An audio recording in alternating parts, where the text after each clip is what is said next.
in regards to Biz Chart. Now, digital payments have come a long way, and Kenya always looks to stay ahead. Now, Visa and their fintech partners have organized a partnership tour featuring journalists from various media houses. Kelly Boss, our very own techie here. Actually, a very good afternoon to you, Kelly. What can you tell us in regards to, especially MSMEs, the sector that I'm very passionate? Are they represented when we talk about the tech evolution in the country?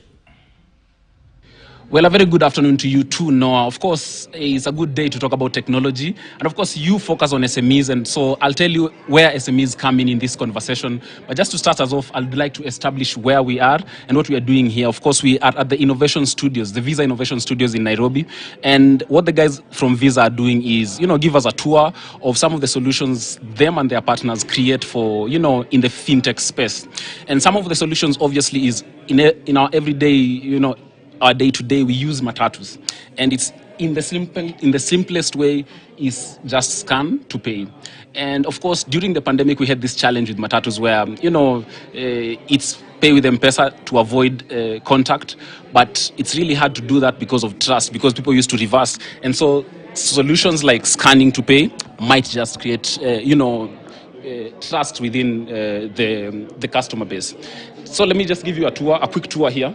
And I'll talk to the lady from ABSA because it's really interesting what they're doing in ABSA. Because as I mentioned earlier, I'll show you where SMEs come in. And SMEs do not really trust fintech as much. And to, grow the fintech space in Kenya, we'd like to involve SMEs much more. And with that means we need to understand how we can build, trust between the, customer base and whoever is selling, that I will not lose money in between. And some of the solutions are coming from ABSA. Lady, kindly introduce yourself and tell us where we are and why you're here. Okay, my name is Belinda Ninga from ABSA Bank, acquiring. The reason why we are here is we are introducing a product for our small SMEs. Yes, our small traders. So in those old days, we used to have the POS machines, and we still have them, which is a little bit expensive. So for our small traders, we could not be able to afford this particular POS machine. So you see, most of the small traders are using M-Pesa only transactions. So ABSA decided to come in with a product which will be able to sort our small traders, which is called MobiTap. And MobiTap accept card payments, whereby in case you get your customers who wants to pay via card, you're able to get this particular product installed in your phone, and your customers tap their cards. Yes. And the guys that are at the umbrella of these solutions, and the guys who brought us here at Visa, and of course different partners from Little Cab, ABSA, KCB, very interesting tap and pay. Sir, what was your intention in creating this tour? Historically, we've seen consumers using the plastic card, but then we are moving away from that. We are going to digital solutions that are embedded on lifestyle apps like Loop.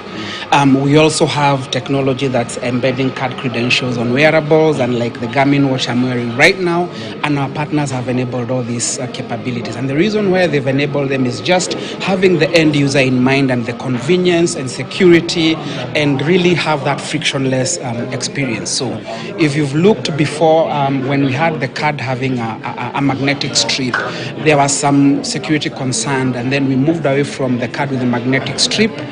We moved to the one that has a chip and pin. And then as enhancements in technology is kicked in, now we have tokenization as a technology that enables card credentials to be stored in mobile devices. So our partners have taken this technology and embedded it in their solutions, and end users are going to be able to benefit from these enhancements in technology. Speaking to the solution, the solution finders and the people who come up with solutions, what are some of the fundamentals that you expect to improve after such, unveilings of new types of payment in fintech? Initially, solutions were being developed by either the bank or the fintech in mind, but the approach has changed now, where you look at the end user and what they want. So we then employ a human-centric design, and then so that means that first you think, what is the user what is the user trying to do? Well, one of the things we've seen is that when people do online shopping, if you log onto the website knows who you are. But we're looking at the future where even if you walk into Sarit Center, for example, and you walk into a shop, the shop already knows who's coming in, and discounts are available to you because we have your history, we know your shopping patterns, and we know the kind of products that you purchase, and we can give you discounts. So we also want to have payment access points, not just in supermarkets or the high-end restaurants, but also available at the mama mboga and the everyday spend outlets, such that I can use my card everywhere, every time. Thank you so much, sir. A good mix of AI and fintech, and of course that goes a long way in giving more solutions, and of course that is good for the customer base.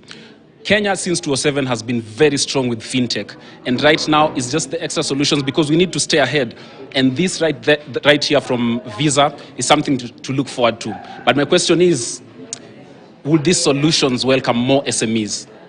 Back to you, Noah. Well, thank you very much, Kelly Boss, the techie boss. Well, just wanted to rhyme.